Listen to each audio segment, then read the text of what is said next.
Hello everyone, it's Truds here, and today we've got another Destiny 2 build video. Alright, this build is one I've been looking forward to showing you since the start of the season. After seeing what was possible and finally being able to put it all together, it's everything I ever wanted it to be. This build video will literally turn you into Cupid as you become the ultimate support player with this one-of-a-kind healing build.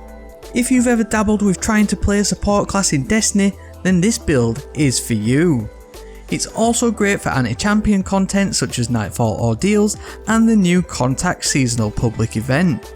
As with all of my builds, these are just a starting point for you to take away and experiment with yourself. There's always plenty of things to chop and change, but I hope you enjoy the basis of this one I've put together. So if you do go on to find this build helpful, then please give a rating down below, and whilst you're there, please subscribe too. It's a free and easy way to support the content I make, and I appreciate every single bit of it. So to kick this one off, there's no real central perk or mod within this one, as they all kind of bounce around off each other and do their own thing. But I guess the real starting point, and the one that sent me down this rabbit hole, is a mod from the Seed of Silverwing's seasonal artifact, Guardian Angel. This is a class item specific mod and it costs free neutral energy. This one starts off the build really nicely as it grants a chance to generate healing orbs for you on Scout Rifle, Sniper Rifle, Bow and Linear Fusion Rifle final blows. Now these orbs are much like the attrition healing orbs you will spawn in Nightfalls when that modifier is active. They will instantly trigger health regeneration for you at an increased speed and are very handy when taking on groups of enemies, especially in solo content. Also, on our class item we're going to use the Recuperation mod, which costs 1 solar energy. This is another healing related mod which will replenish your health when you collect an Orb of Light. So to complete this portion of the build, we're now moving over to our weapon of choice to help proc both Guardian Angel and Recuperation. Point of the Stag is the legendary combat bow which was the Iron Banner pinnacle reward from Season of the Worthy. To get this one you had to complete a small quest last season, and so it isn't available as far as I know this season. It comes fully masterworked with an accuracy bonus and so will greatly assist with producing orbs of light on quick multi-kills. This arc energy bow is a precision frame which comes with a longer draw time which is optimised for damage. In all honesty, outside of the now marvellous Trinity Ghoul, this bow is top draw. And the reason for that is it has 2 sets of intrinsic trait options. You get a choice of either No Distractions or Archer's Tempo and Vorpal Weapon or Eye of the Storm. Any one of these combinations are solid options, but we're going to choose Vorpal Weapon to help with a bump to boss damage output. Now even though we aren't speccing into DPS at all with this build, this is a great bonus to help muck in when required. Now, if you don't have this bow, then you can use either the Tyranny of Heaven from the Last Wish raid or the Arsenic Bite from the World Loot Pool. Both are energy bows with good perk options in general and will fit the purpose of this build if you have them. Now we're also going to bang on the Overload bow mod from the seasonal artifact too, to help with managing and disrupting Overload champions in endgame activities. So that's a super basic setup in how to use the Guardian Angel mod, but as we do here on the channel, we are turning it all the way up. And when I say up, I mean up, as we will be staying in the sky as much as possible thanks to the first exotic in this build, Wings of Sacred Dawn. This exotic Warlock chest armour comes with the perk Tomb of Dawn. This has a great number of perks which absolutely benefit this build and means we don't need certain weapon mods as they are all tied up in this single exotic armour piece. Whilst you have Dawnblade equipped, aiming your weapon whilst mid-air suspends you there for a short time. This improves airborne accuracy, reduces incoming flinch and grants damage resistance. Weapon hits extend its duration.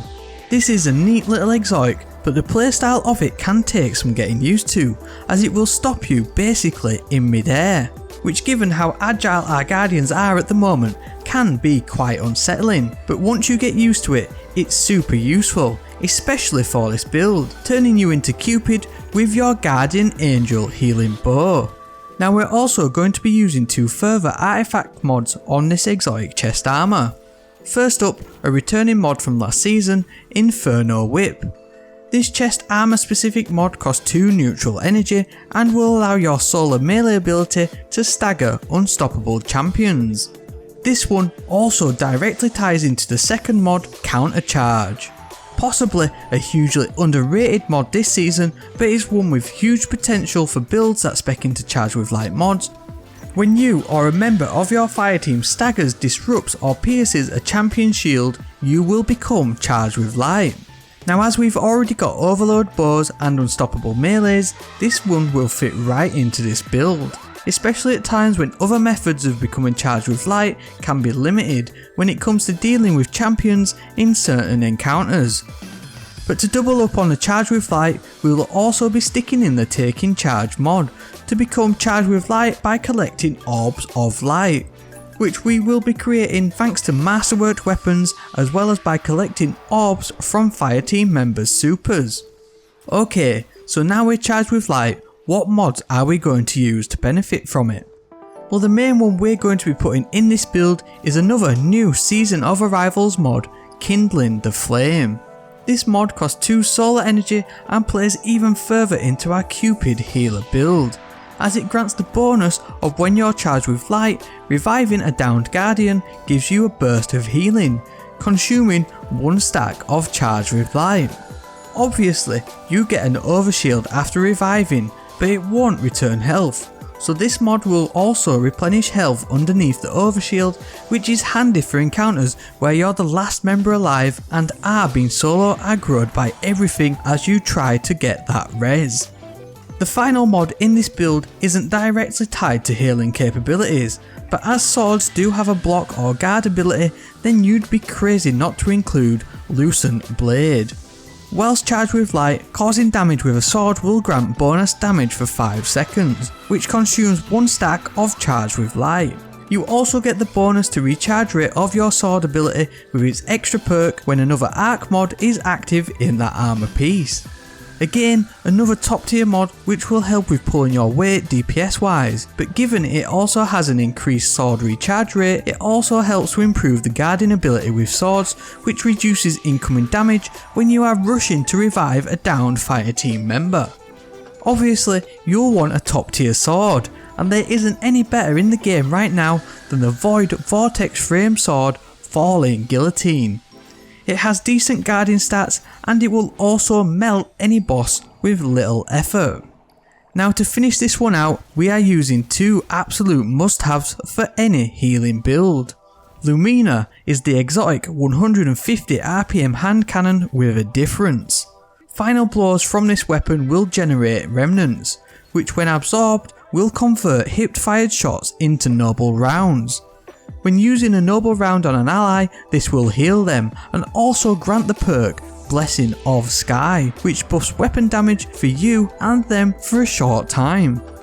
Plus, if you have the catalyst, you'll get 2 remnants per final blow and therefore 2 noble rounds, further increasing your healing ability. Finally, rounding this one out, and if you haven't guessed it by now, Attunement of Grace is the only subclass option, with the ability to consume grenades with divine protection to convert them into blessings which can be collected by you or allies to provide an overshield. This is the main reason for this subclass. The Guiding Flame melee ability will also empower you and nearby allies for a brief time, with both of these perks also granting Benevolent Dawn, which will increase regen rates for your abilities too. Obviously, Well of Radiance is top dog for DPS phases and survivability and is the icing on the cake for this build. As you can see, this build has absolutely and fully leaned into the support capabilities available in Destiny 2 right now. A lot of them do overlap, and you might even say that this is even a little bit over the top in terms of playing into the healer playstyle, but it just shows what is possible.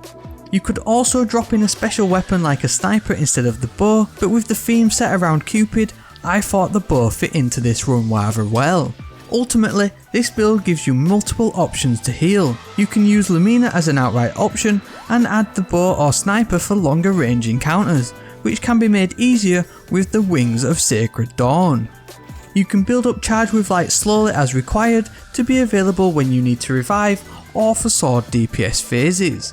I mean, you can even run this build in PvP, but if you can master it, and I emphasise the phrase can master it, I think you'd be very valuable to teammates, especially in game modes that require revives such as Trials. Even using the overshield from Divine Protection is handy as your team pushes, and the buff from Lumina's Noble Rounds are never to be sniffed at. Now in all honesty, I would prefer higher discipline stats and even space for further mod options, which if you have masterworked gear then you definitely have the option to go for it. Another option weapon wise would be to consider any of the new Arrivals weapons that have the Unrelenting perk, which grants health regen on multi kills. Again, this is just another option for the toolbox. Honestly, I've had a lot of fun with this one. I know that technically it's a double primary loadout, but even then with the buffs and healing aspects you don't really notice, especially when you have a delete button in the form of a sword. Being able to soar through the air and play this way is very strange, but one that when it's done correctly can be hugely beneficial not just to you but your fire team and blueberries alike. So there we go, another fun build and a highly unique build for this season. As with all of my builds and videos, there's lots of moving parts and scope to change aspects of it, so please go ahead and experiment. Please let me know in the comment section below if you've tried any of these aspects out before, and if Bungie need to go further to offer different game specific roles. If you are new here though and want to stay up to date with the latest crazy and unique builds, then please hit subscribe. It's a free and easy way to support the content I make. Also, a rating down below is always greatly appreciated. As always, thank you very much for watching, and I hope to see you next time.